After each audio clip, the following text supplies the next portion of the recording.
আসসালামু আলাইকুম রহমতুল্লাহ। প্রিয় দর্শক ও শ্রোতামণ্ডলী, আজকের এই ভিডিওতে আমি আজানকে কেন্দ্র করে বা আজানের সঙ্গে সম্পৃক্ত একটা জিজ্ঞাসা নিয়ে উপস্থিত হয়েছি। আমি একটা সমস্যা এবং তার সমাধান কোরআন এবং হাদিসের অনুকূলে কেমন হয় সে বিষয়টা নিয়ে একটু আলোকপাত করার চেষ্টা করব। ধরুন আপনি আজান দিচ্ছেন। আমরা পাঁচ ওয়াক্ত নামাজের পূর্বে যে আজান দিয়ে থাকি সে আজান ধরুন আপনি দিচ্ছেন। আজান দেওয়া অবস্থায় যদি আপনার এই রকম হয়ে যায় যে আপনি আজান দিতে দিতে আজানের যেসব বাক্যগুলো হাদিস শরীফে নির্ধারিত রয়েছে সেই সব বাক্যগুলো বলার ক্ষেত্রে আপনি ভুল করে ফেলেছেন। অর্থাৎ ভুলটা এইরকম যে আগের শব্দটা পরে এবং পরের শব্দটা আগে, অর্থাৎ এরকম আপনি করে ফেলেছেন যে আশহাদু আল্লা ইলাহা ইল্লাল্লাহ এই শব্দটা বলার পূর্বে আপনি আশহাদু আন্না মুহাম্মাদার রাসূলুল্লাহ বলে ফেলেছেন। তো এই যে সমস্যাটা বা এই যে পরিস্থিতিটা আপনি তৈরি করলেন বা আপনার মাধ্যমে তৈরি হলো, এই ক্ষেত্রে সমাধানটা কী?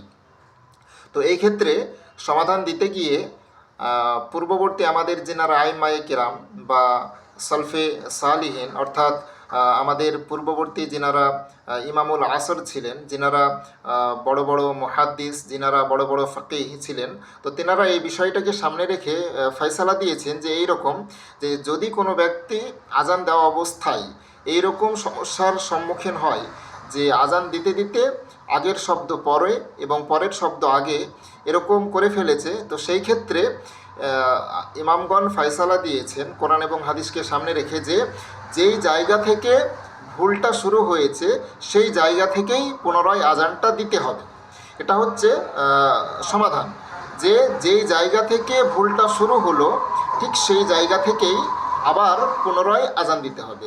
অর্থাৎ আপনি বিষয়টা এরকমভাবে ধরতে পারেন যে আপনি আশহাদু আল্লা ইলাহা ইল্লাল্লাহ এই শব্দটা বলার পূর্বে আপনি আশহাদু আন্না মুহাম্মাদ রাসূলুল্লাহ বলে ফেলেছেন। তাহলে আপনাকে কি করতে হবে? আপনাকে পুনরায় আশহাদু আল্লা ইলাহা ইল্লাল্লাহ এখান থেকে আবার শুরু করতে হবে, দিয়ে এইরকমভাবেই আজানটাকে আবার পরবর্তী শব্দগুলোকে সংযুক্ত করে আজান শেষ করতে হবে। তো এটা এক ধরনের পরিস্থিতি হতে পারে। আর এক ধরনের পরিস্থিতি এরকমভাবে তৈরি হতে পারে যে আপনি আজান দেওয়ার সময় এইরকমভাবে আগের শব্দ পরে এবং পরের শব্দ আগে করে ফেলেছেন। তো এটা আপনি আজান দেওয়া অবস্থায় খেয়াল করতে পারেননি বা কেউ ছিল না খেয়াল করিয়ে দেওয়ার।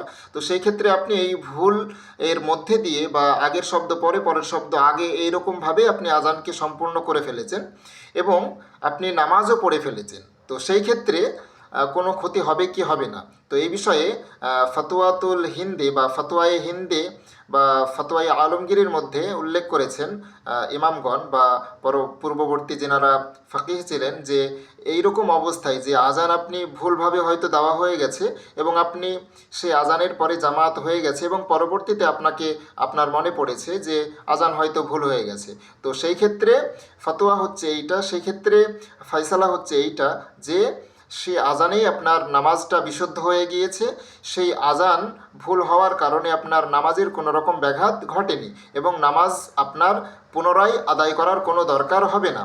আপনার যে আজান দিয়েছিলেন সেই আজানের মধ্যে দিয়ে আপনার এই জামাতটা বিশুদ্ধ হয়ে যাবে এবং আপনার সেই নামাজটাও বিশুদ্ধ হয়ে যাবে। এটাই ফতোয়ায়ে হিন্দের মধ্যে উল্লেখ রয়েছে।